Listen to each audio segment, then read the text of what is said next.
ඇස හට ගැනීම හා නිරුද්ධ වී යාම. ලෞකික සම්මාදිට්ඨියට අනුව ඇස යනුවෙන් අප කතා කරන්නේ මේ අපට පේන්න තියෙන මසසය. ඉතින් මේ මසස ගැන කතා කරන කල මේ මුල්ම හට ගැනීමේ සිට කතා කළ යුතු යයි මට හැඟුණි. යමෙක්ට අංග සම්පූර්ණ මසසක් ලැබෙන්නේ ඔහුගේ පෙර කුසල කර්ම විපාකයකිනි. ප්‍රතිසන්දි විඥාණය එනම් මව කුසට බැස ගන්නා විඥාණය සහිත වූ කලල රූපය මවගේ ගර්භාෂයේ හට ගැනීම සිදුවේ. ප්‍රතිසන්දි විඥාණය හේතුවෙන් නාමයන් හා කර්මජ රූපයන් එනම් පෙර කරනා ලද කර්මයන්ගේ හේතුවෙන් හටගන්නා කයේ අංගයන් හටගනී.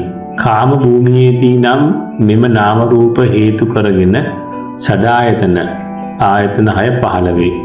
එනම් චක්කායතන, සෝතායතන, ගානායතන ආදීන්ය.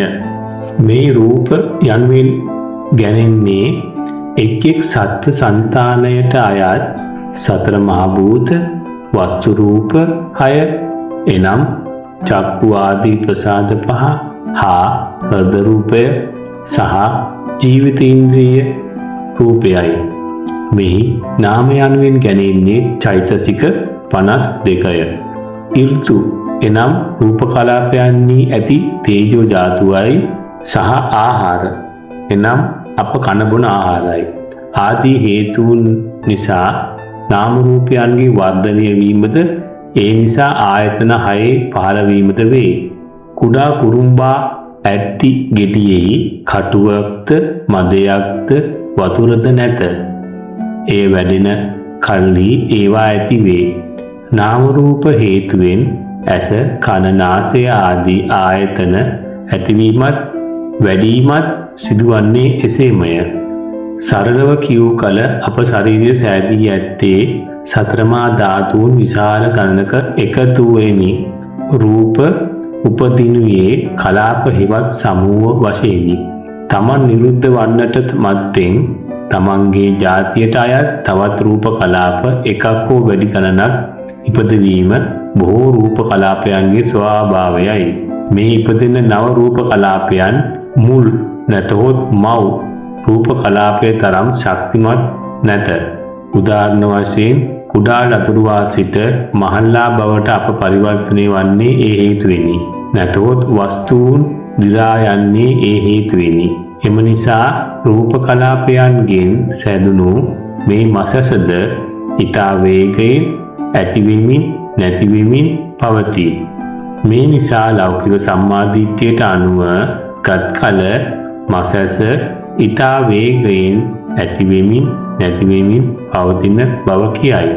එනම් එක ස්වරූපයකින් නොපවතී.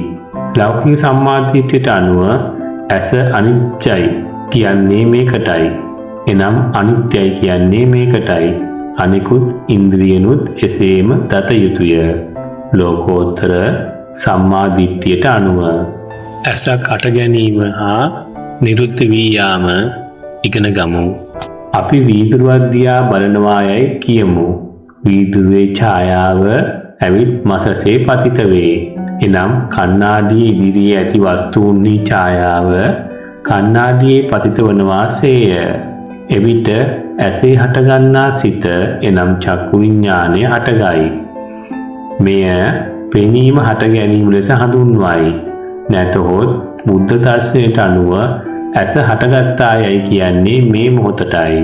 ඇස නැත්තම් පෙනීම හට ගැනීමට පහත හේතුන් උපකාරී වී ඇත. ආලෝකය සතර මහා ධාතුන්ගෙන් සෑදුණු රූපේ ප්‍රතිබිම්බය එනම් වීදුරුවේ ඡායාව චක්කු ප්‍රසාදය එනම් කළු ඉංගිරියාව චක්කු විඥානය එනම් රූපය හා ප්‍රසාදය නිසා මසසේ හටගන්නා සිත. ඉන්පසු මෝහය එනම් අවිද්‍යාවෙන් ස්පර්ශ වීම නිසා ඒ වීදුරුවක් ලෙස හඳුනාගයි. දැන් අප ගොඩනැගිල්ලක් දෙස බලනා විට පෙර වීදුරුව දෙස බලනා විට හටගත් ඇස එනම් පෙනීම ඉතිරි නැති වී ගොස්ය.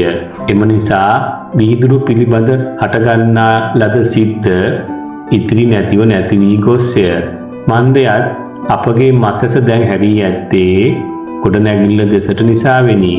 එනම් තවදුරටත් වීදුරුවේ ඡායාව මසසට නොවැටෙනා හේනි. ලෝකෝත්තර මාර්ගයේදී තියන ඇසක් ගැන දේශනා කර නැත. පෙර නොතිබීම හේතු ඇති කල හටගෙන හේතු නැති වී ගිය කල ඉතුරු නැතිව නැති වී යන ඇසක් ගැන දේශනා කර ඇත. අනිකුත් ආයතනත් මෙසේම බව දත යුතුය. තෙරුවන් සරණයි.